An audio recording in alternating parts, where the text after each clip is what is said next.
Assalamualaikum warahmatullahi wabarakatuh. Yang terhormat dosen pengampu mata kuliah Akuntansi Menengah 2, Bapak Sparta. Kami dari kelompok satu ingin mempresentasikan hasil diskusi kami terkait akuntansi sewa yang beranggotakan saya, Rachel Azlia, teman saya, Zaskia Kamila, dan Rafita Rahmat.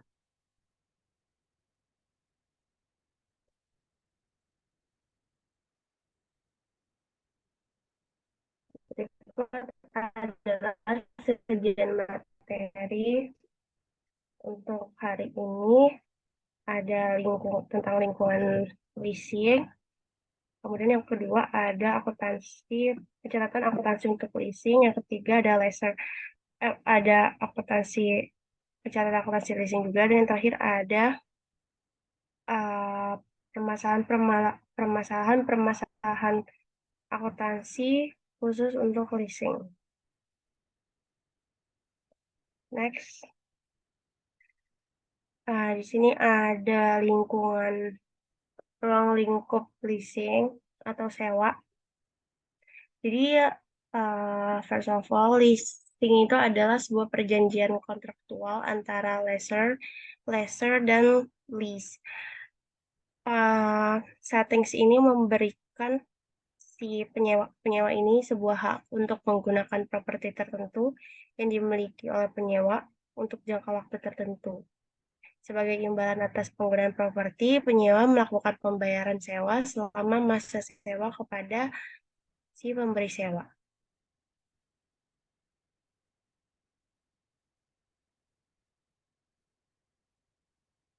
Lalu, kelompok terbesar dalam kegiatan penyewaan peralatan itu meliputi peralatan teknologi informasi, transportasi, bisa berupa truk, pesawat, kereta api, konstruksi, dan agrikultur.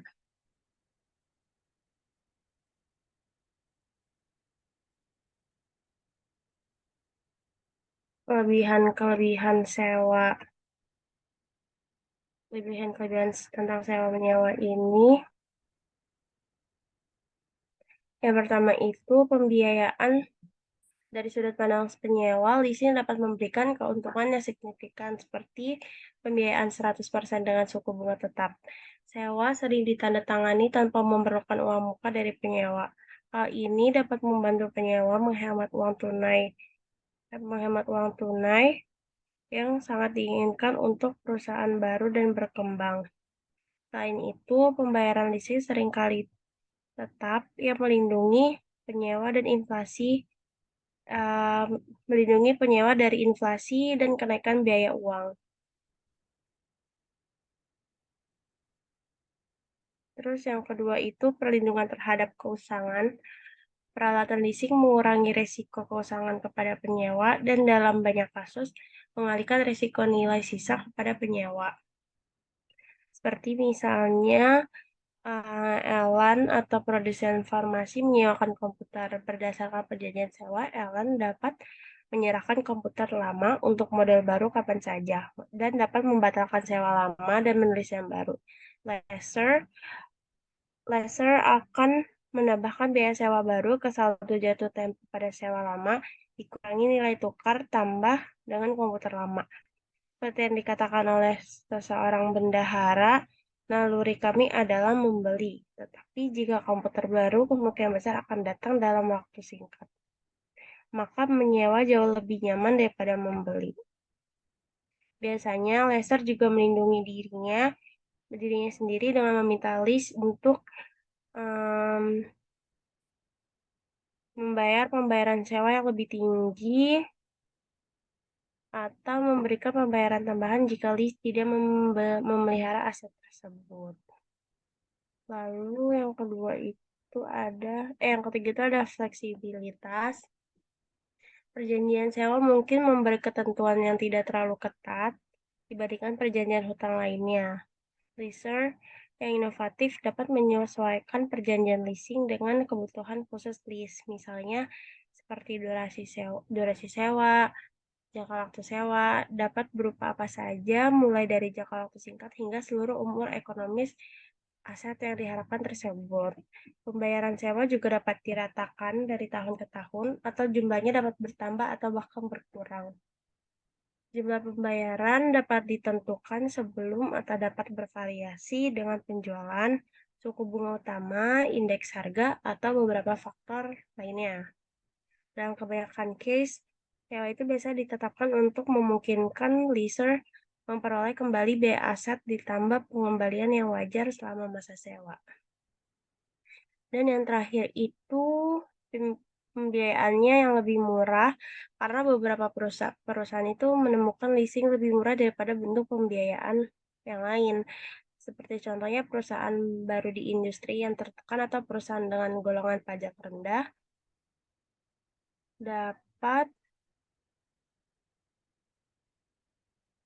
dapat menyewa dan mengklaim tunjangan pajak yang mungkin akan hilang. Pengurangan penyesatan tidak menawarkan manfaat perusahaan yang memiliki sejumlah penghasilan kena pajak jika ada. Jadi melalui leasing, perusahaan leasing atau lembaga keuangan menggunakan manfaat pajak ini. Mereka kemudian dapat meneruskan sebagian dari manfaat pajak ini kembali ke penggunaan aset dalam bentuk pembayaran sewa yang lebih rendah. Next, ada gambaran sisi penyewa.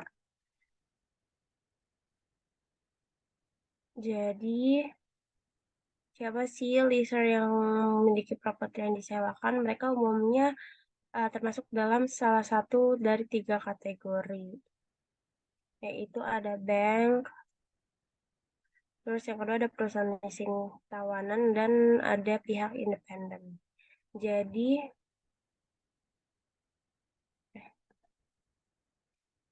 di sini bank itu merupakan player terbesar dalam bisnis leasing karena mereka ini memiliki dana berbiaya rendah yang memberikan mereka keuntungan karena dapat membeli aset dengan biaya lebih murah daripada pesaing mereka. Bank ini lebih agresif di pasar leasing yang biasanya itu memutuskan bahwa ada uang yang dihasilkan dari leasing, bank harus memperluas, bank telah memperluas lini produk di bidang tersebut. Dan transaksi leasing sekarang juga cukup terstandarisasi yang memberikan keuntungan bagi bank karena mereka tidak harus inovatif dalam menyusun pengaturan leasing. Maka dari itu, seperti bank-bank besar yang seperti Credit Suisse, Chase, Barclays, dan Deutsche Bank memiliki anak perusahaan leasing yang sudah substansial. Lalu di sini ada leaser lagi, yaitu perusahaan leasing tawanan. Jadi perusahaan leasing kaptif ini adalah anak perusahaan yang bisnis utamanya adalah melakukan operasi leasing untuk perusahaan induk, seperti perusahaan CNH Capital, terus ada BMW Financial Service untuk untuk BMW dan IBM Global Financing yang memfasilitasi produk-produk ke konsumen, misalnya seperti Event Humans ingin mengakuisisi sejumlah Earth Mover dari CNH Global. Dalam hal ini, CNH Capital akan menawarkan struktur transaksi sebagai sewa bukan sebagai pembelian. Dengan demikian, CNH Capital ini menyediakan pembiayaan daripada lembaga keuangan luar. Terus yang ketiga itu yang terakhir ada pihak independen, yaitu kategori terakhir dari leasers karena pangsa pasar mereka itu cukup drastis karena bank dan perusahaan leasing kaptif menjadi lebih agresif di bidang pembiayaan sewa guna usaha. Pihak independen ini tidak memiliki akses point of sale, juga tidak memiliki keunggulan biaya dana yang rendah. Yang sering mereka kuasai adalah dengan mengembangkan kontrak inovatif untuk si penyewanya. Selain itu pula, mereka juga mulai bertindak sebagai perusahaan pembiaya kaptif untuk beberapa perusahaan yang tidak memiliki anak perusahaan leasing, misalnya International Lease Finance Corporation yang berada di Amerika Serikat, yaitu salah satu leasers independen terbesar di dunia. Menurut data terbaru dari laporan tahun 2015 Equipment Leasing and Finance Foundation tentang volume bisnis baru berdasarkan jenis leasers. Bank menguasai sekitar 55% pasar, diikuti oleh tawanan sebesar 31%. Dan independen ini memiliki sisa 14% dari bisnis baru. Next, ada kelebihan-kelebihan sewa pesewa. Leasers ini menganggap leasing menarik karena yang pertama itu seringkali memberikan margin bunga yang menguntungkan. Yang kedua dapat merangsang penjualan produk leasers baik dari dealer atau leasers maupun dari manufacturing. Dan yang ketiga seringkali memberikan manfaat pajak kepada berbagai pihak dalam leasing yang meningkatkan pengembalian kepada semua pihak yang terlibat termasuk leaser. Lalu yang keempat, dia itu dapat memberikan nilai sisa yang tinggi kepada leaser pada saat pengembalian properti pada akhir masa sewa. Nilai residu tersebut terkadang bisa memberikan keuntungan besar.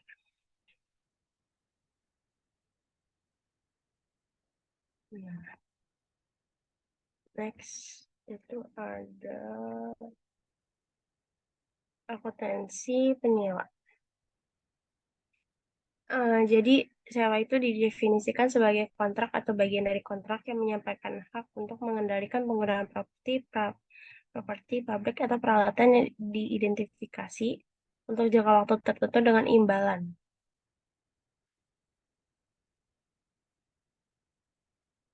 Lalu, em, berbagai pandangan mengenai pengkapitalisasian sewa itu, jangan mengkapitalisasi Jangan mengkapitalisasi aset sewa apapun, lalu sewa itu mirip dengan pembelian cicilan. Kemudian yang ketiga, kapitalisasi dilakukan selama masa sewa. Dan yang keempat itu kapitalisasi perusahaan sewa, di mana denda atas ketidakpatuhan kontrak adalah suatu hal yang sangat penting. Jadi di sini IASB menetapkan bahwa penyewa ini dapat melakukan kapitalisasi untuk seluruh jenis sewa dengan dua pengecualian. Yang pertama itu masa sewa kurang dari 1 tahun atau sewa properti dengan nilai kurang dari $5.000. Hak untuk menggunakan properti berdasarkan kotak sewa merupakan suatu aset dan kewajiban penyewa untuk melakukan pembayaran merupakan suatu liability. Lalu ini ada hal-hal yang harus diperhatikan untuk penyewa.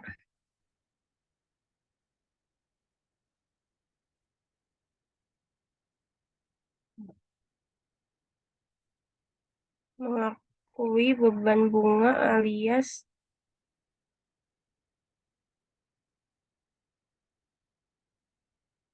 bentar.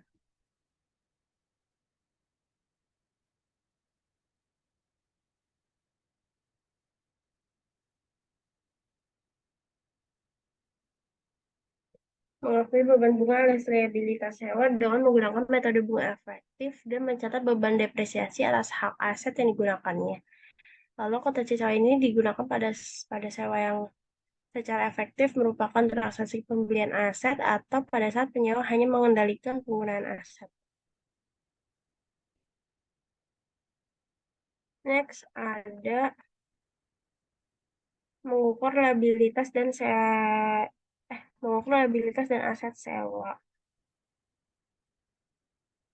Sebagaimana ditunjukkan pada awal sewa, penyewa itu harus mencatat aset hak guna dan liabilitas sewa. Masa sewa umumnya dianggap sebagai masa sewa yang tetap dan tidak dapat dibatalkan karena beberapa sewa termasuk seperti opsi pembelian menawar yang memberi penyewa opsi untuk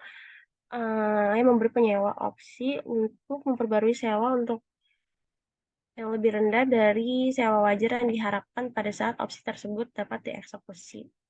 Jangka waktu sewa harus mencakup periode perpanjangan tawar-menawar. Jika pada awal sewa, perbedaan antara sewa perpanjangan dan sewa wajar diharapkan cukup besar untuk membuat pelaksanaan opsi memperbarui hasil yang pasti.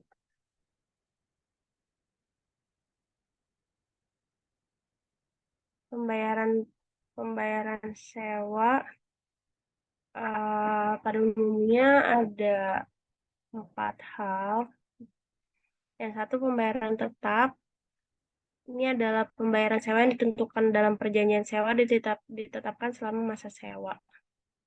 Bentar tau gue mau.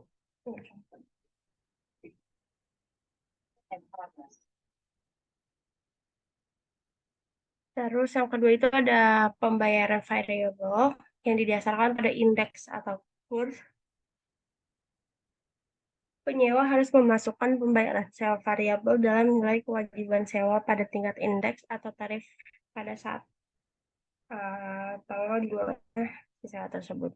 Saat menilai liabilitas sewa, tidak boleh ada kenaikan atau penurunan pembayaran sewa masa depan yang diasumsikan berdasarkan kenaikan atau penurunan indeks atau kurs. Sebaliknya, setiap selisih pembayaran karena perubahan kurs itu dibebankan pada periode terjadinya sewa. Lalu yang ketiga itu ada jumlah yang dijamin oleh penyewa berdasarkan jaminan nilai sisa. Nilai sisa adalah nilai residu yang diharapkan dari sebuah aset sewaan pada akhir masa sewa. Nilai residu dapat dijamin atau tidak dapat dijamin. Dalam sisi nilai dijamin, penyewa memiliki kewajiban untuk tidak hanya mengembalikan aset sewaan pada akhir masa sewa, tapi juga menjamin bahwa nilai sisa akan menjadi jumlah tertentu. Jika sewa melibatkan nilai sisa yang tidak dijamin, penyewa tidak memiliki kewajiban apapun kepada leaser pada saat akhir masa sewa, kecuali untuk mengembalikan aset sewaan kepada leaser. Akibatnya, nilai sisa yang tidak dijamin tidak termasuk dalam pembayaran sewa. Nilai sisa yang dijamin itu dimasukkan dalam pembayaran sewa hanya sepanjang jumlah yang dijamin melebihi nilai sisa yang diharapkan dari aset pendasar pada akhir sewa. Artinya, untuk pengukuran liabilitas sewa, penyewa hanya memasukkan nilai sisa yang diharapkan yang kemungkinan terutang oleh penyewa di bawah jaminan nilai sisa. Dan yang terakhir itu, pembayaran yang berkaitan dengan opsi pembelian atau pengakhiran yang secara wajar dapat dipastikan akan dilakukan oleh penyewa. Jika sewa memandang opsi pembelian murah yang cukup pasti akan dilaksanakan, biaya opsi tersebut harus dianggap sebagai bagian dari pembayaran sewa. Lalu ada tarif diskonto. Untuk menentukan liabilitas sewa, penyewa ini harus menghitung nilai sekarang pembayaran sewa menggunakan tingkat bunga implisit. Tarif ini didefinisikan sebagai tingkat diskonto yang pada saat dimulainya sewa menyebabkan nilai sekarang agregat dari pembayaran sewa dan nilai residu yang tidak dijamin sama dengan nilai wajar aset sewaan. Lalu ada akuntansi sewa selanjutnya. Untuk menggambarkan akuntansi sewa dengan menggunakan metode sewa pembiayaan atau finance lease, misalkan si NH Capital ini anak perusahaan dari CNH Global dan Invanho Mines Ltd mendatangi sebuah perjanjian sewa pada 1 Januari 2019 di mana CNH menyewakan alat berat backhoe kepada Ivanhoe yang dimulai pada 1 Januari 2019. Syarat dan ketentuannya sebagai berikut. Di sini masa sewanya itu 5 tahun. Perjanjian sewa bersifat tidak dapat dibatalkan dengan pembayaran sewa sebesar 20.711,11 euro yang dibayarkan pada tiap awal tahun atau annuity due basis. Alat berat backhoe ini memiliki nilai wajar awal masa sewa sebesar 100.000 euro dengan estimasi masa manfaat 5 tahun dan nilai sisa yang dijamin sebesar 5.000 euro. Ivanhoe berharap bahwa nilai yang diharapkan dari nilai sisa tersebut lebih besar dari daripada nilai yang dijaminkan, yaitu sebesar 5.000 euro. Tidak ada opsi perpanjangan atau perubahan masa sewa. Alat berat akan kembali menjadi milik CNH Capital pada akhir masa sewa. Buku pinjaman Ivanhoe ada 5% per tahun. Ivanhoe mendepresiasikan peralatannya dengan basis straight line atau garis lurus. Dan CNH ini menetapkan tarif sewa untuk mendapatkan penghasilan sebesar 4% per tahunnya. Ivanhoe mengetahui hal-hal ini. Di sini ketahui pembayaran 20.711,11 euro. Faktor nilai kini dengan interestnya 4% dan umurnya 5 tahun, maka nilai kini pembayaran sewa sebesar 95 euro 890.035 euro. Dibulatkan menjadi 0,02. Terus inflasi ini menggunakan suku bunga nilai implisit CNH sebesar 5% karena suku bunga tersebut telah diketahui oleh Inflasi. Jadi Inflasi ini mencatat sewa pembiayaan tanggal 1 Januari 2019 sebagai rate of use asetnya 95.890,35 euro dan kreditnya lease liability. Pada 1 Januari 2019 dijual sebagai lease liability pada cash sebesar 20.711,11 euro. Ya benar. Dikali 4% dikali 2. Lalu ini sudah. Jurnal untuk mencatat bunga akrualnya, interest expense pada lease liability sebesar 3.007,17 euro. Nih.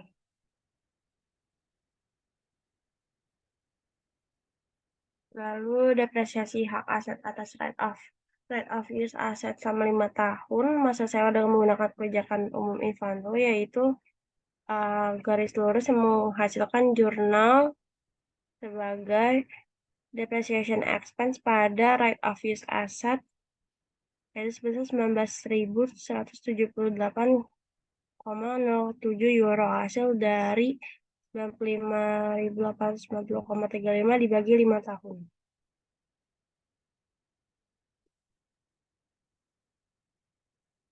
Lalu mencatat pembayaran sewa kedua lease liability pada cash sebesar 20.711,11. Hasil dari bunga ditambah bunga ditambah 17.703,95. Apabila Ivanhoe memberi peralatan dari CNH pada akhir masa sewa dengan harga 5.000 euro dan diestimasi nilai sisa manfaat peralatan adalah 2 tahun, maka Ivanhoe akan membuat jurnal procurement pada cash sebesar 5.000 euro. Ini aku udah slide berapa ya, Mel? Masih lanjut, Cel.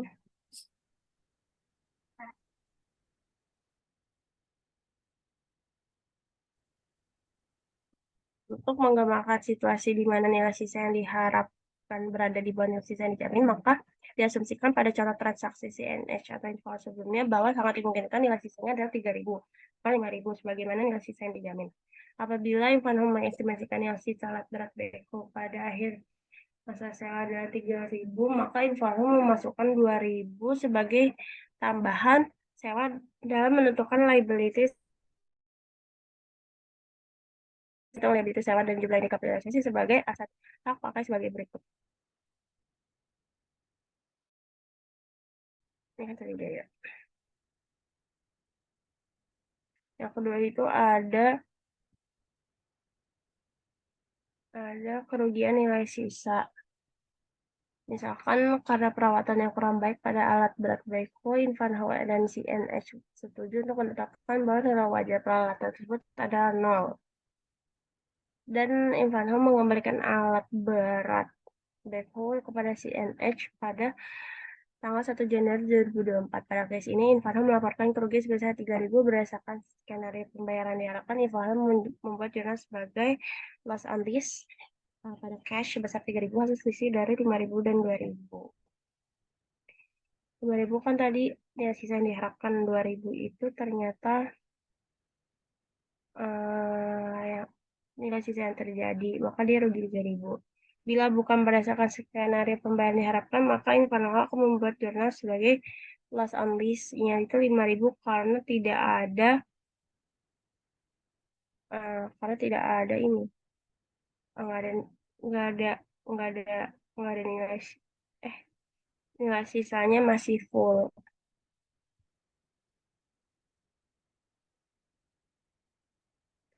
Lalu ada opsi tawaran membeli.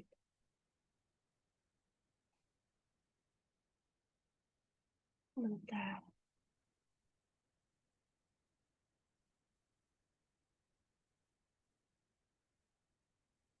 Eh, jadi opsi pembelian dengan harga murah ini ada opsi pembelian dengan harga murah yang memungkinkan penyewa untuk membeli properti sewaan dengan harga masa depan yang secara substansial lebih rendah daripada nilai wajar masa depan aset yang diharapkan. Artinya harga yang menguntungkan pada perbulan sewa sehingga pelaksanaan opsi di masa depan tampaknya cukup pasti. Jika ada opsi pembelian dengan harga murah, penyewa harus meningkatkan nilai sekarang dari pembayaran sewa dengan nilai sekarang dari harga opsi.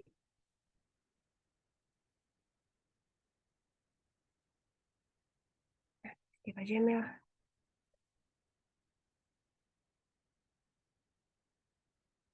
Lalu ada sewa dengan nilai rendah dan berjangka pendek.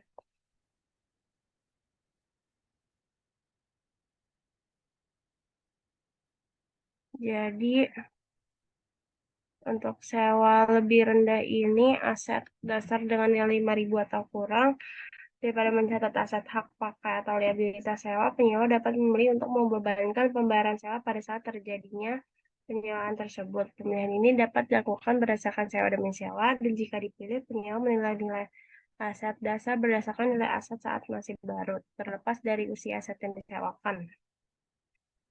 Contohnya itu aset bernilai rendah seperti komputer dan laptop, perabot kantor yang berukuran kecil, telepon, dan peralatan bernilai rendah lainnya. Kemudian sewa jangka pendek ini adalah sewa yang pada tanggal dimulainya memiliki masa sewa kurang dari 12 bulan. Daripada mencatat aset hak guna dan liabilitas sewa, penyewa dapat memilih untuk membebankan pembayaran sewa pada saat terjadinya. Sewa dapat mencakup opsi untuk memperpanjang jangka sewa seperti opsi pembaruan atau untuk mengakhiri sewa sebelum tanggal kadaluarsa sewa yang ditentukan secara kontraktual atau disebut dengan opsi penghentian. Dalam situasi ini, opsi pembaharuan atau pengakhiran yang secara wajar dapat dilaksanakan oleh penyewa termasuk dalam masa sewa. Oleh karena itu, sewa 1 tahun dengan opsi pembaharuan di mana penyewa cukup yakin untuk melaksanakannya bukanlah sewa jangka pendek.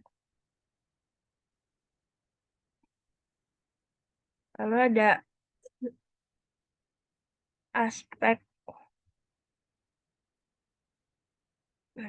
aspek ekonomi dari sewa. Penyewa itu adalah pihak yang menentukan sejumlah bayar atau sewa, bukan pihak penyewa.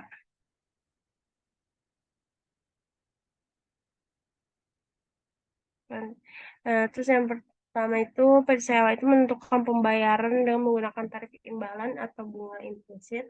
Yang kedua itu mempertimbangkan kemampuan pihak penyewa dan menentukan lamanya masa sewa serta menentukan status nilai sisa atau nilai sisa tersebut dijamin versus atau tidak dijamin. Skip aja. Lalu ada klasifikasi sewa menurut pesewa.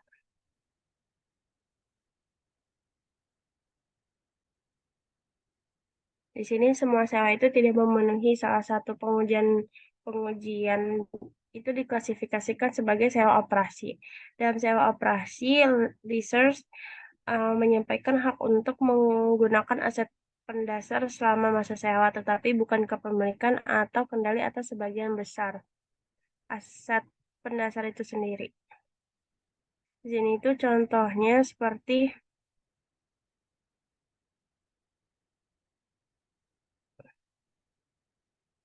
untuk tujuan akuntansi, penyewa mengklasifikasikan sewa sebagai atau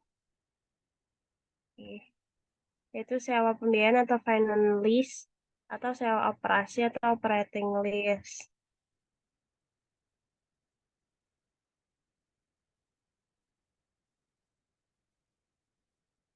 Untuk memenuhi satu dari 5 tes ini, penyewa harus menyerahkan pengendalian atas aset yang disewakan dengan porsi yang substansial kepada penyewa. Nah, em, details dari 5 hal tersebut jika sewa ya benar-benar ini lagi.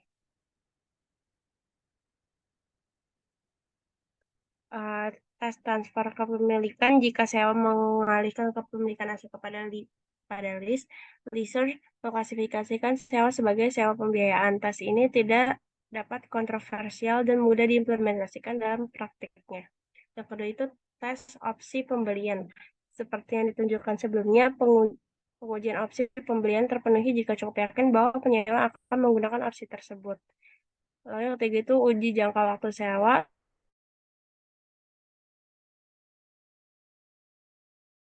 Juga harus menggunakan metode keuangan dalam akuntansi untuk transaksi penyewa. Dan tes nilai sekarang. Jika nilai sekarang dari pembayaran sewa cukup dekat dengan nilai wajar aset, leaser secara efektif mengalihkan kendali atau kepemilikan aset kepada lease. Yang cukup dekat seringkali melibatkan penilaian yang signifikan. Oleh karena itu, memberikan pedoman implementasi. Pedoman ini menyatakan bahwa jika nilai sekarang pembayaran sewa sama dengan atau melebihi 90% dari nilai wajar aset, maka leaser harus menggunakan metode keuangan untuk mencatat sewa.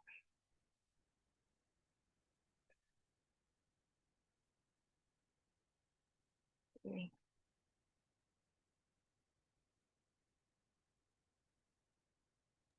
Lalu ada pembayaran Ya, sewa. gantian. Udah, Udah yang sebelumnya Rafito. nah, apa tuh ini aja. Yang mana ini ya, pembayaran sewa. Nah, coba lu bisa ini nggak? Bisa next nggak? Next, Ya, nggak bisa. kok nggak bisa ya? Iya. Ya, nggak apa-apa. Jadi di sini saya akan sebentar melanjutkan presentasi dari Rahel. Di sini saya akan menjelaskan pembayaran sewa. Seperti telah dibahas sebelumnya, pembayaran leasing umumnya mencakup hal berikut. Yang pertama itu ada pembayaran tetap, yaitu pembayaran sewa yang ditentukan dalam perjanjian sewa dan ditetapkan selama masa sewa. Lalu yang kedua ada pembayaran bervariasi atau variabel yang didasarkan pada indeks atau kurs.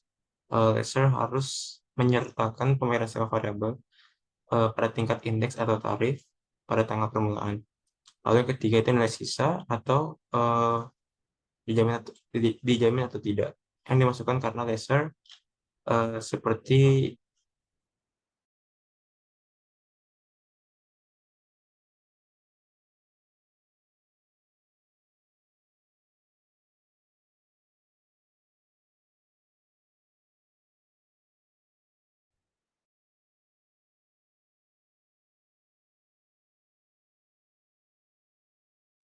Tok, nggak ada suaranya, Tok. Iya, tau nggak ada suaranya. lalu yang keempat itu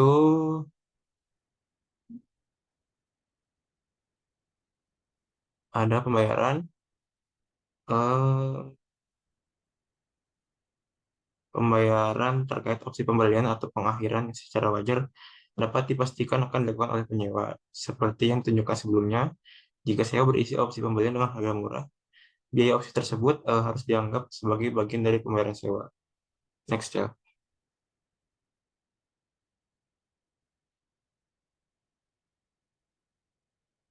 Selanjutnya di sini ada tarif diskonto. Hmm, eh, Laser harus menggunakan tarif implisit untuk menentukan nilai sekarang dari pembayaran. Tingkat ini didefinisikan sebagai tingkat diskonto yang pada awal sewa menyebabkan nilai kini agregat dari pembayaran sewa dan nilai sisa yang tidak dijamin sama dengan nilai wajar aset sewaan. Jadi di sini suku bunga implisit harus digunakan untuk menentukan nilai kini dari pembayaran sewa. Digunakan sebagai tarif diskon pembayaran sewa dan nilai sisa dijamin dengan nilai wajar aset sewa. Hilang, Kak. Next, John.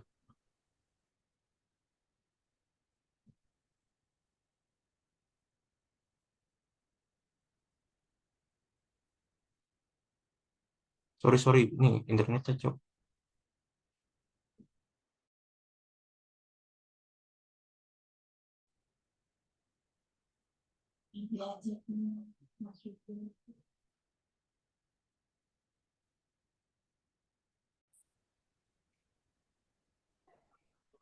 Selanjutnya di sini itu ada tes alternatif yang dapat digunakan. Jadi apabila pada akhir masa sewa pesewa tidak memiliki alternatif untuk menggunakan aset, maka penyewa mengklasifikasikan perjanjian sewa sebagai sewa pembiayaan. Asumsinya adalah bahwa penyewa menggunakan seluruh manfaat dari aset sewa dan oleh karenanya penyewa memiliki hak membeli aset tersebut. Jadi lessor tidak memiliki alternatif penggunaan aset. Diasumsikan bahwa lessor telah mengalihkan kendali atau kepemilikan aset itu kepada lessor. Oleh karena itu, lessor menggunakan metode sewa pembiayaan. Misalnya, produsen peralatan mungkin membuat lift hidrolik untuk memenuhi konfigurasi dok pembuatan yang unik dari penyewa. Seperti Amazon.com yang berasal dari Amerika Serikat, mengingat sifat khusus dari peralatan tersebut, hanya Amazon yang dapat menggunakan lift dan menerima secara substansial semua manfaat dari aset yang disewakan, sehingga uji penggunaan alternatif terpenuhi untuk Laser.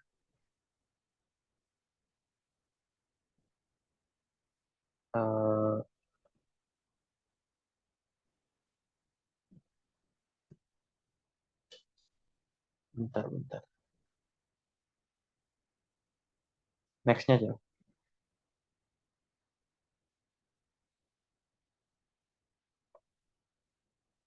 Selanjutnya ada di sini pengukuran dan penyajian akuntansi.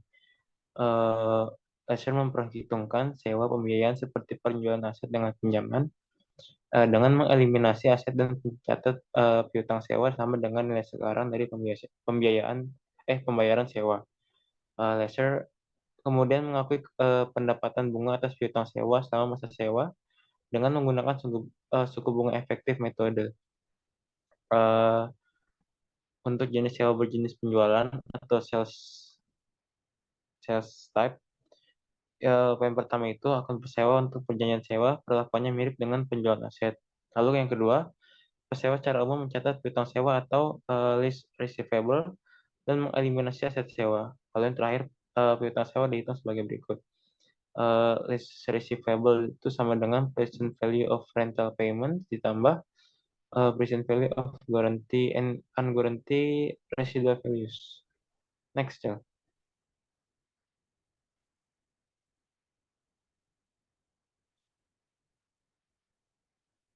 Di sini selanjutnya ada contoh pembiayaan berjenis penjualan.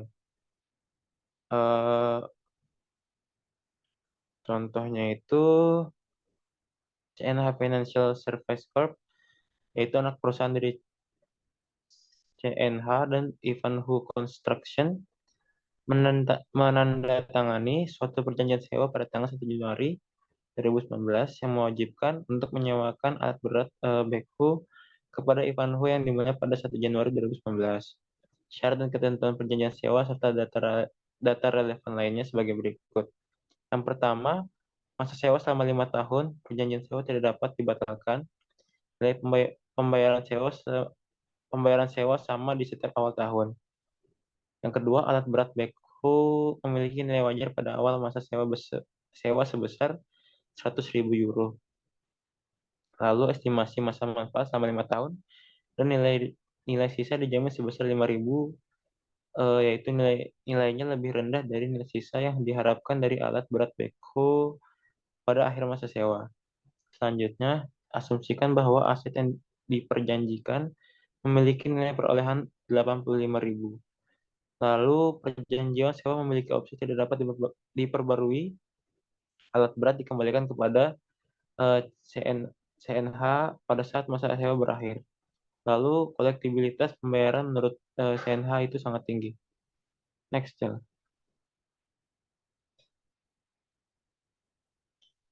Jadi, 1 Januari 2019 yang mewajibkan CNH untuk menyewakan alat berat backup kepada Ivanhoe yang dimulai pada 1 Januari 2019. Syarat dan ketentuan perjanjian sewa serta data relevan lainnya sebagai berikut. Fair value of lease equipment 100.000 dikurangi dengan present value of residual value itu 4.109,65 didapat dari 5.000 dikali 0,821 sekian dengan PFV 5,4%. Lalu hasilnya tuh recover by lessor through lease payment sebesar 95.860,35. Lalu 5 pembayaran leasing awal tahun untuk mendapatkan pengembalian 4%, yaitu 20.000 didapat dari 95.000 ditambah 4.629. CNH menentukan pembayaran sewa berdasarkan tingkat implisit atau tingkat pengembalian yang diperlukan untuk membenarkan penyewaan aset. Dalam menetapkan tingkat pengembalian ini, CNH mempertimbangkan kedudukan kredit Ivanhoe, jangka waktu sewa, dan apakah nilai sisa dijamin atau tidak dijamin. Dalam contoh, ketika ada nilai residu yang terlibat, yaitu apakah dijamin atau tidak, CNH tidak harus mendapatkan kembali sebanyak dari pembayaran sewa. Dan oleh karena itu, pembayaran sewanya lebih sedikit. Next, Cel.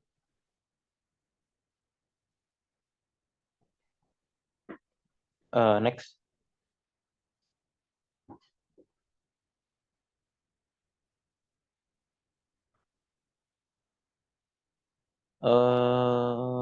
Ini udah next. Next. Oh, stop. Udah. Pesewa nilai sisa dijamin. Pada contoh, CNH Ivanhoe menjamin nilai sisa sebesar 5.000. Untuk menghitung jumlah yang dilindungi tersebut, maka nilai kini dari nilai sisa dikurangkan dari nilai kini alat berat backhoe. Ilustrasi menunjukkan perhitungan sebagai berikut. Jadikan fair value of lease-nya itu 100.000. Lalu dikurangi present value 4.100, mendapatkan payment sebesar 95.890. Lalu 5 pembayaran leasing awal tahun mendapatkan pengambilan 4%. Perhitungan 21-26 ini sama, baik nilai residu dijamin maupun tidak dijamin. Perjanjian sewa mencatat sewa sebagai sewa jenis penjualan. Oleh karena itu, CNH mencatat pendapatan penjualan dan beban pokok penjualan terkait pada saat dimulainya sewa. CNH memperhitungkan nilai sisa yang dijamin sebagai bagian dari pendapatan penjualan karena lessor menerima jumlah ini pada akhir masa sewa, baik dalam bentuk tunai atau dalam nilai sisa yang dikembalikan. Next, Cel.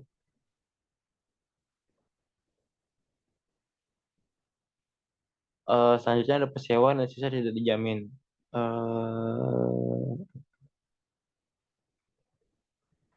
Pada kasus ini terdapat sedikit kepastian bahwa bagian nilai sisa aset yang tidak dijamin telah terjual. Yaitu yang pertama, pesewa mengakui pendapatan penjualan dan harga pokok penjualan hanya untuk bagian aset yang jaminannya dapat diyakini. Lalu, baik pendapatan penjualan dan harga pokok penjualan dikurangi dengan nilai kini dari nilai sisa tidak dijamin. Dan yang terakhir itu, laba kotor yang dihitung akan tetap sama jumlahnya pada kondisi nilai sisa dijamin. Next, Jan.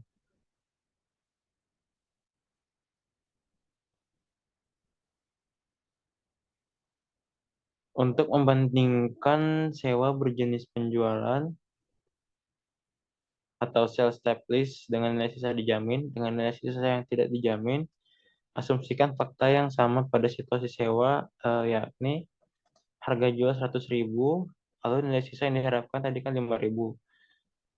Sedangkan nilai kini sebesar 4.109. Lalu harga perolehan peralatan sewa sebesar 85.000. Next, ya.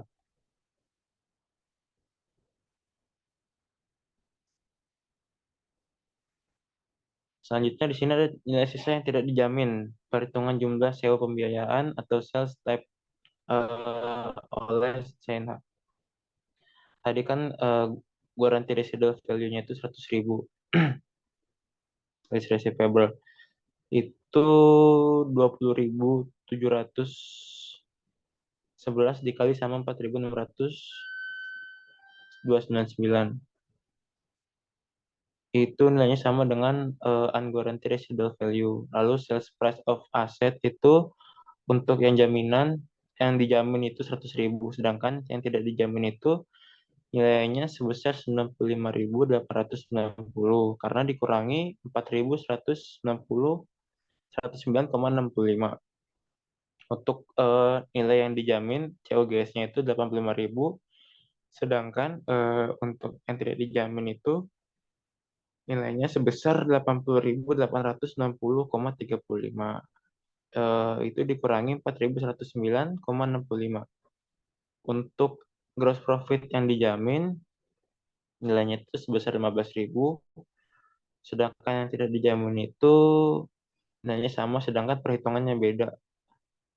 Ini kan sales price-nya itu dikurangi sama COGS 95.860 dikurangi 80.860. Next, Cak.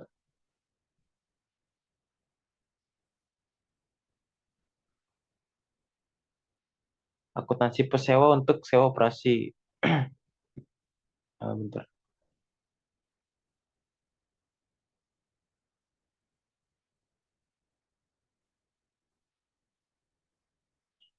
Data berikut berkaitan dengan perjanjian sewa antara Hathaway Disposal dan MNS untuk penggunaan salah satu standar cardboard compactors milik Hathaway. Informasi yang relevan dengan perjanjian sewa ini sebagai berikut. Masa sewa 3 tahun. Perjanjian sewa bersewa tidak dapat dibatalkan. Pembayaran sewa tahunan sebesar 17.620,08 dengan pembayaran pertama dilakukan pada 1 Januari 2019. Lalu peralatan kompakter memiliki harga perolehan dan nilai wajar pada saat permulaan sewa sebesar 60.000. Estimasi nilai ekonomis 5 tahun dan nilai sisa pada akhir masa sewa sebesar 12.000, yaitu tidak dijamin. Selanjutnya, perjanjian sewa tidak berisikan opsi pembaruan. Peralatan kompakter dikembalikan kepada Hathaway pada saat masa sewa berakhir. Lalu suku bunga incremental sebesar 6%. Hathaway menetapkan tingkat sewa tahunan untuk mendapatkan tingkat imbalan adalah sebesar 6. Next, Joe.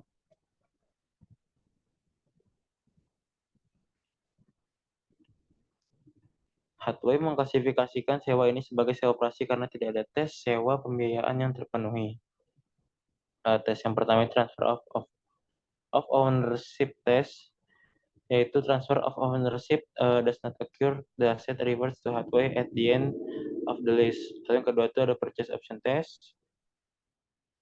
Itu tidak ada pembayaran option dalam list. Hal yang ketiga itu list term test. List termnya itu sebesar 60%, 3:5 of the economic of the asset, which is kurang less than a major part of the life of the asset sebesar 75%. Lalu yang keempat ada present value test. Present value list payments-nya itu 49.924,56, yaitu sebesar 83,2% of the fair value of the compactor. Lalu yang kelima ini ada alternative use test. Equipment is not of special and is expected to have used to Hathaway when returned at the end of the lease. Next, Jel.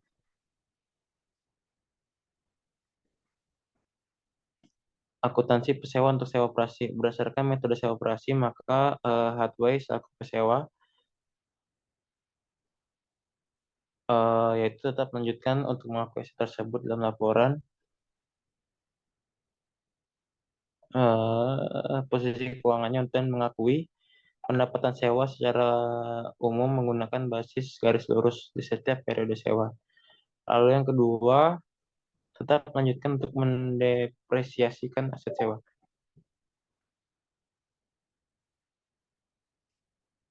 Next, Jel.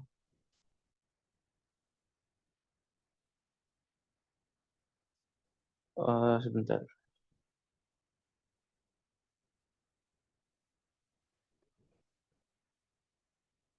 Selanjutnya, untuk mengilustrasikan metode sewa operasi pada perjanjian sewa Hathaway mencatat pembayaran sewa menggunakan basis garis lurus pada 1 Januari 2019, 2020, dan 2021 sebagai berikut, yaitu cash pada unearned as revenue sebesar 17.620,08 pada 31 Desember 2019, 2020, dan 2021. Hathaway mencatat pengakuan pendapatan yaitu tiap periode sebagai berikut, yaitu unearned as revenue sebesar 17.620 pada list revenue sebesar 17.620. Next, Jel.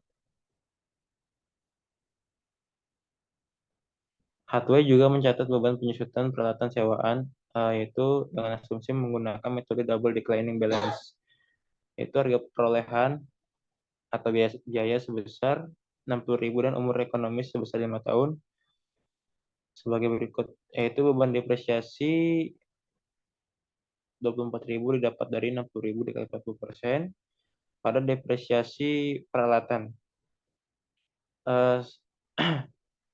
Selain biaya penyusutan, Hathaway mencatat biaya lain yang terkait dengan pengaturan sewa, seperti asuransi, pemeliharaan, dan pajak dalam periode terjadinya beban tersebut.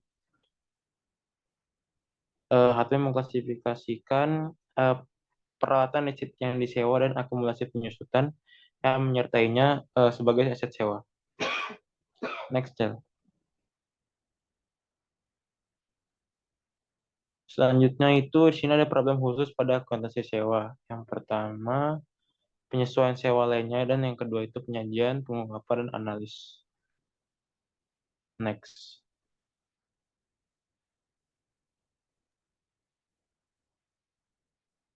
Di sini ada Ini kok. apa, Mil? Ini gua. Oh, oke. Sorry. Selanjutnya saya akan menjelaskan mengenai penyesuaian sewa lainnya. Jadi di sini penyesuaian sewa lainnya atau tambahan yang mempengaruhi pengeluaran aset dan liabilitas sewa terkait itu ada 3, yaitu ada biaya pelaksanaannya, sewa pembayaran di muka dan insentif, sama biaya langsung awal. Nah, yang pertama ini ada biaya eksekusi atau pelaksanaan atau bisa executory cost. Nah, biaya eksekusi ini merupakan biaya normal yang terkait dengan kepemilikan aset sewaan seperti asuransi properti dan pajak properti. Nah, akuntansi untuk biaya pelaksanaan ini bergantung pada bagaimana sewa itu disusun. yaitu seperti apakah sewa tersebut merupakan sewa kotor atau sewa bersih. Dan dalam sewa bruto itu ada pembayaran kepada lessor yang ditetapkan sebagai bagian dari pembayaran sewa dalam kontrak. Kalau misalnya dalam sewa bersih, itu penyewa melakukan pembayaran variabel kepada pihak ketiga atau kepada penyewa secara langsung untuk biaya pelaksanaannya.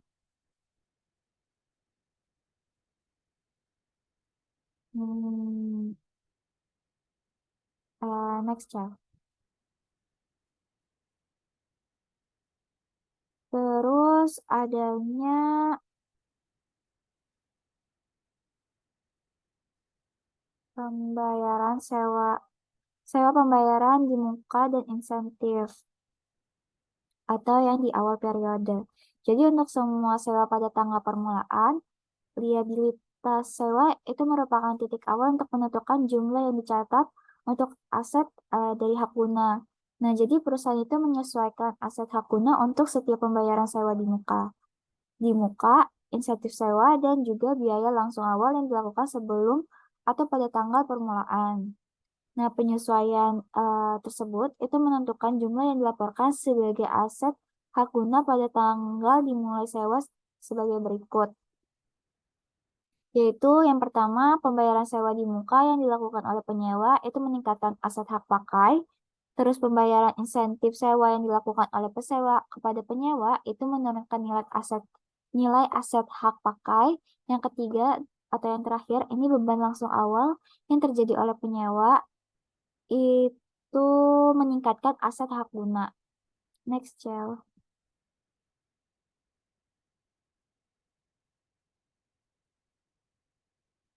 Nah, selanjutnya yang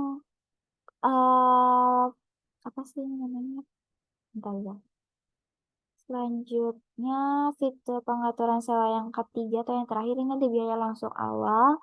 Nah, biaya langsung awal ini merupakan biaya tambahan dari sewa yang tidak akan terjadi seandainya sewa itu tidak dilaksanakan gitu. Nah, biaya yang secara langsung atau tidak langsung itu dapat diatribusikan untuk menegosiasikan dan mengatur sewa. Misalnya tuh kayak biaya legal eksternal untuk menyusun atau menegosiasikan sewa atau alokasi biaya legal internal. Hal tersebut itu dia dianggap sebagai biaya langsung awal. Nah, berikut ini ada ilustrasi mengenai contoh biaya yang dimasukkan dan dikeluarkan dari biaya langsung awal dari sisi penyewa dan sewa gitu. Yang pertama, yang termasuk itu adanya komisi. Ini tuh termasuk seperti pembayaran kepada karyawan yang bertindak sebagai agen penjualannya. Terus ada biaya hukum yang timbul dari pelaksanaan sewa. Ada biaya penyiapan dokumen sewa yang timbul setelahnya pelaksanaan sewa. Terus yang terakhir ada pertimbangan yang dibayar untuk jaminan nilai sisa oleh pihak ketiga yang tidak terkait. Dan pengecualiannya yaitu ada gaji karyawan, biaya teknisi, terus ada biaya teknisi internal, terus ada biaya hukum untuk layanan yang diberikan sebelum pelaksanaan sewa itu terjadi, ada menegosiasikan syarat dan ketentuan sewa, ada biaya iklan, depresiasi, dan yang terakhir ada biaya yang terkait dengan aset yang menganggur gitu. Jadi biaya langsung awal yang dikeluarkan oleh penyewa itu termasuk dalam biaya aset hak guna tetapi tidak dicatat sebagai bagian dari liabilitas sewa. Next, Cel.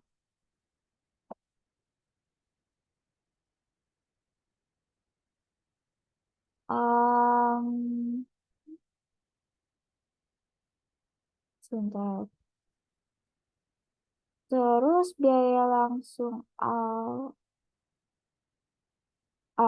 untuk si penyewa itu biaya langsung awal seringkali lebih signifikan karena mereka itu biasanya merupakan pihak yang meminta penyewa sebagai bagian dari aktivitas penjualan mereka. Nah, akibatnya si lessor itu sering melibatkan pengacara untuk menyiapkan dokumen hukum serta membayar komisi yang timbul sehubungan dengan pelaksanaan sewa. Itu terjadi. Nah, akuntansi si lessor untuk biaya langsung awal bergantung pada jenis sewanya. Yang pertama, itu untuk sewa operasi. Jadi si pesewa ini membedakan atau menangguhkan biaya langsung awal dia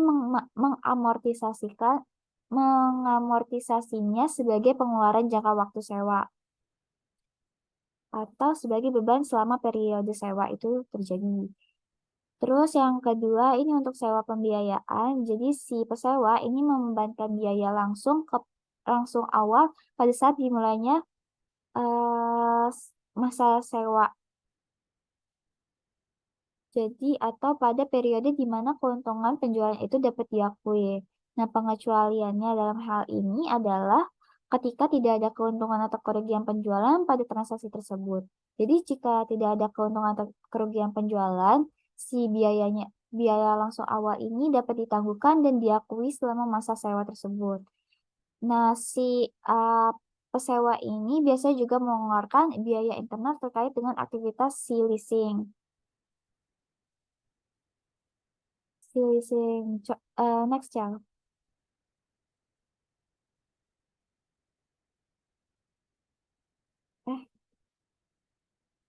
Belum deh, sebelumnya Chang. Nah, si leasing. Nah, contohnya itu adalah aktivitas yang dilakukan si pesewa untuk periklanan, melayani sewa yang ada, dan menetapkan dan memantau kebijakan kredit, serta biaya untuk pengawasan dan administrasi atau untuk pengeluaran seperti sewa dan penyusutan. Jadi si biaya langsung internal ini tidak boleh dimasukkan dalam biaya langsung awal. Nah, biaya tersebut akan dikeluarkan terlepas dari apakah sewa itu dapat dieksekusi. Nah, akibatnya apa sih? Akibatnya itu si biaya langsung internal umumnya dibebankan pada saat masa terjadinya gitu atau masa periodenya. Next, Cel. Nah, selanjutnya di sini ada penyajian, pengungkapan, dan analisa. Yang pertama ini ada penyajiannya. Di sini disajikan berupa rangkuman tentang bagaimana pesewa itu melaporkan informasi terkait dengan sewa dalam laporan keuangan.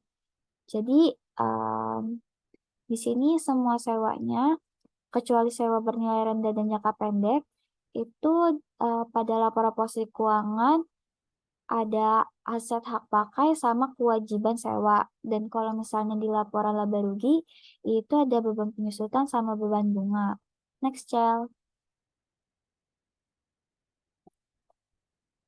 Nah, kalau misalnya pada penyajian informasi sewa oleh pesewa dalam laporan keuangan, ini ada si sewa keuangan. Jadi dalam laporan posisi keuangan itu piutang sewa disajikan terpisah dari aset lainnya. Kalau misalnya di laporan laba rugi.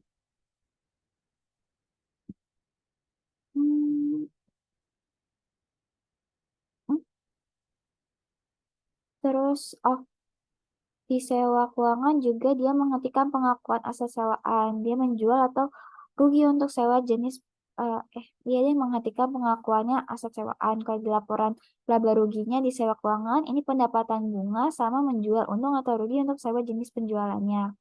Terus kalau misalnya di bagian sewa operasional, di laporan posisi keuangannya itu, dia tetap mengakui aset yang tunduk pada sewa operasi sebagai properti pabrik dan peralatan, terus juga sebagai biaya penyusutan, enggak deh, bukan. Kalau misalnya di laporan laba rugi, si sewa operasional ini pendapatan umumnya diakui dengan dasar garis lurus. Terus sama ada biaya penyusutan aset sewaannya. Next, Shell. Adapun pengungkapannya, jadi si penyewa dan pesewa itu harus menyediakan pengungkapan kualitatif dan kuantitatif tambahan untuk membentuk penggunaan laporan keuangan menilai jumlah, waktu, dan ketidakpastian arus kas masa depan. Jadi pengungkapan ini dimaksudkan untuk melengkapi jumlah yang disajikan dalam laporan keuangan. Nah, pengungkapan kualitatif yang harus disediakan oleh pesewa dan penyewa itu dirangkum sebagai berikut. Nah, yang pertama itu ada sifat dari sewanya. Jadi termasuk gambaran umum dari sewa tersebut.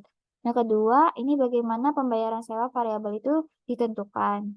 Nah, yang ketiga, ini ada keberadaan dan syarat dan ketentuan untuk opsi untuk memperpanjang atau mengakhiri sewa dan sisa jaminan dari nilainya. Dan yang terakhir, ada informasi tentang asumsi dan penilaian yang signifikan. Misalnya itu kayak tingkat dari diskonto. Next, Cel.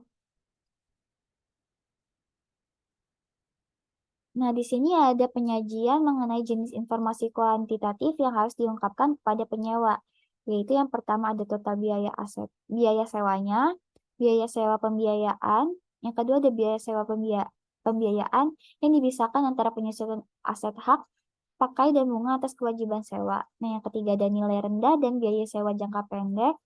Terus yang eh, ketiga, keempat, itu ada rata-rata atau timbang sisa masa sewa dan tingkat diskonto dari rata-rata atau timbang. Yang terakhir adalah analisis dari jatuh tempo kewajiban sewa pembiayaan. Jadi secara tahunan untuk masing-masing minimum itu minimum 5 tahun berikutnya. Jadi jumlah arus kas yang tidak didiskontokan itu untuk semua tahun sesudahnya gitu. Next, Cel.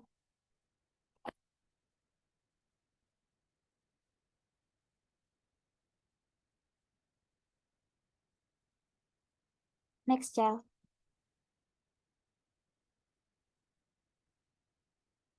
Nah, selanjutnya ada mengenai analisis.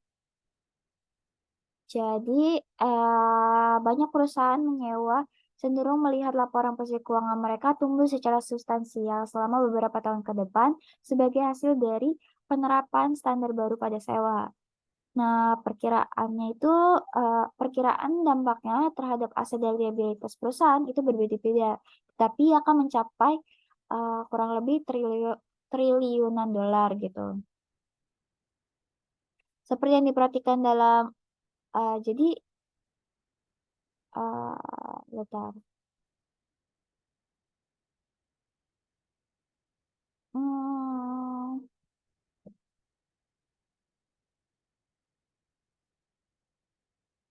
oke. Jadi misalnya itu ada beberapa pihak yang berpendapat bahwa peningkatan aset dan liabilitas pada laporan posisi keuangan perusahaan itu tidak akan berdampak signifikan pada analisis. Nah, berdasarkan sebentar. Hmm,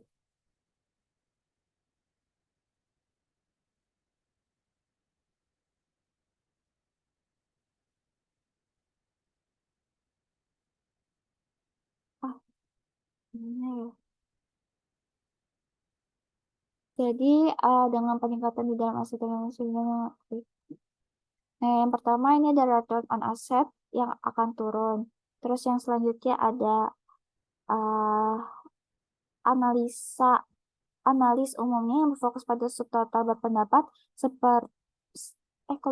subtotal pendapatan seperti laba sebelum bunga, pajak dan depresiasi dan amortisasi atau bisa dibilang EBITDA yang kemungkinan akan memerlukan beberapa penyesuaian karena perusahaan itu mendepresiasi aset hak, pakai dan mencatat beban bunga. Terus yang selanjutnya di sisi solvabilitas atau ada debt to equity ratio, dia nanti akan meningkat dan interest coverage ratio akan menurun.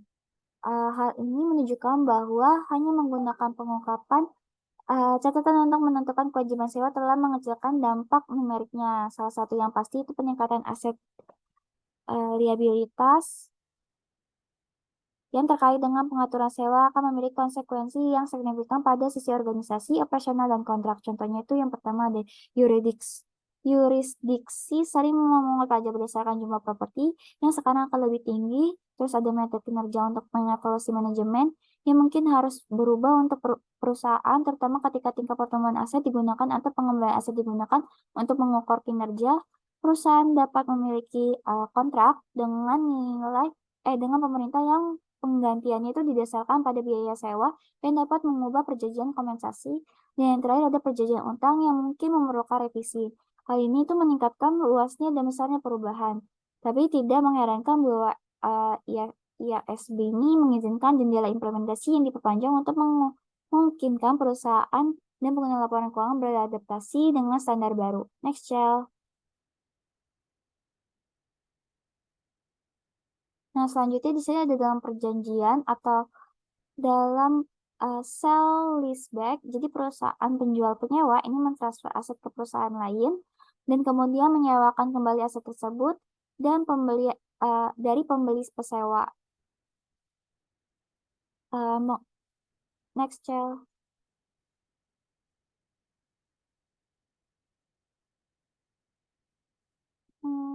Jadi ini ada beberapa alasan kenapa perusahaan sekelas Darden Restaurant.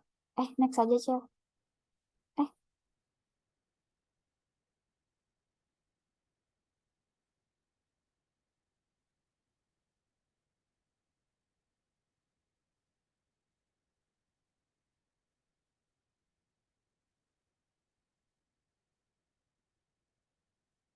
Next aja, Cel.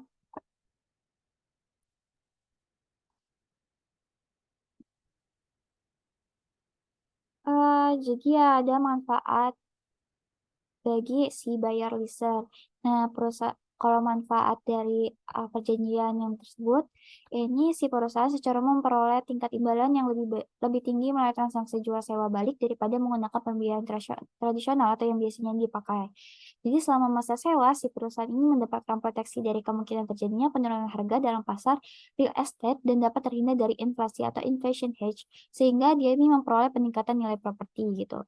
Next, Cel. Adapun isu akuntansi dalam transaksi jual sewa balik. Nah, yang pertama, isu akuntansinya ini merupakan apakah transaksi itu merupakan transaksi penjualan ataukah pembiayaan. Jadi apabila pengendalian atas aset telah berpindah dari penjualan ke kepada pembeli, maka sesungguhnya transaksi penjualan itu telah terjadi. Dan begitu sebaliknya, apabila pengendalian atas aset tidak berpindah dari penjual kepada pembeli, maka transaksi ini seharusnya dicatat sebagai transaksi pembiayaan, atau sering disebut sebagai penjual gagal atau failed sale. Next, Cel.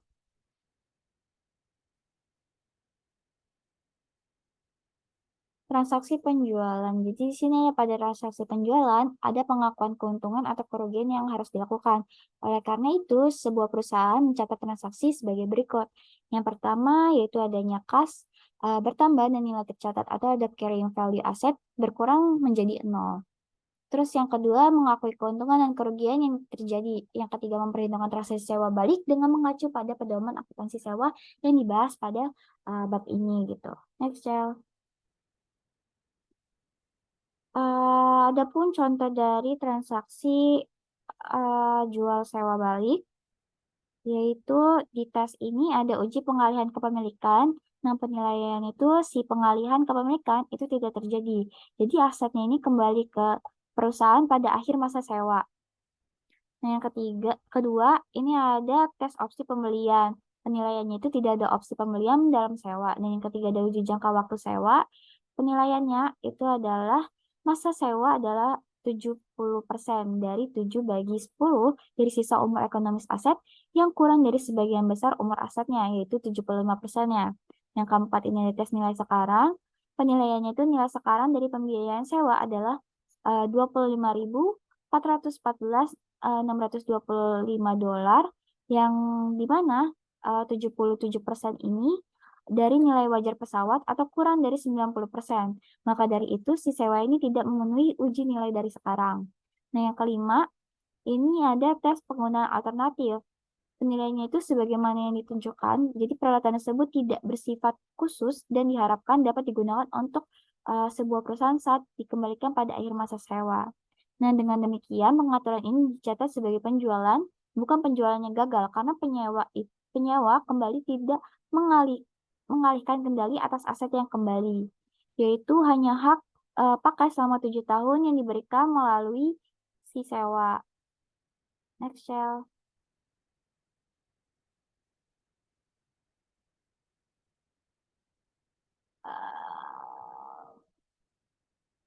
Maka dari itu ada daftar amortisasi sewanya sebagai berikut. Next, Cel.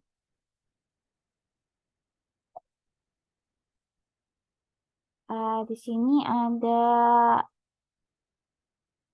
entry komparatif untuk dari sell leaseback untuk si pesewa dan penyewanya. Itu si ada CGIL sama City Capital.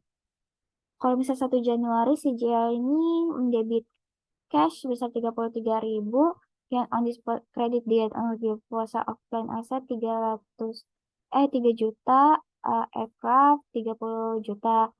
Terus juga di debit rate of use aset 25, 414, 625.000. List kreditnya list liability 25, 414, 625. Kalau lisarnya itu CCT kapitalnya dia hanya menjualnya di debit aircraft 33 juta, kreditnya adalah cash 33 juta. Next, Cel.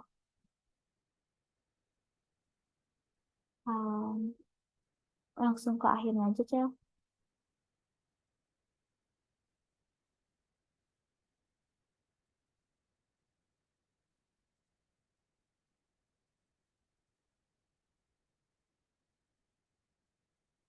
Langsung aja, Cel. Selesai. Cel, langsung ke thank you aja, Cel.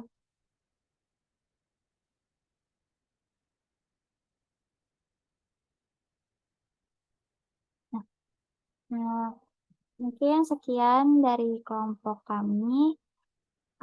Kurang lebihnya mohon maaf. Wassalamualaikum warahmatullahi wabarakatuh.